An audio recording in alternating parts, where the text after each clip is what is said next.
Što se događa ako radite 100 trbušnjaka svaki dan 30 dana? Jači core. Trbušnjaci ciljaju vaše trbušne mišiće, kose mišiće i fleksore kuka.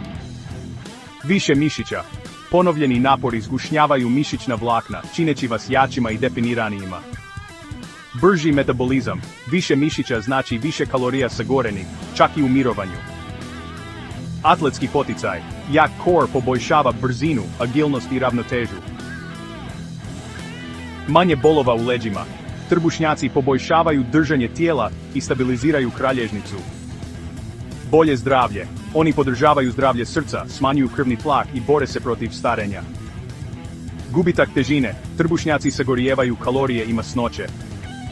Mentalno zdravlje. Otpuštaju endorfine koji vas čine sretnijima i povećavaju samopouzdanje. Isprobajte 100 trbušnjaka dnevno 30 dana.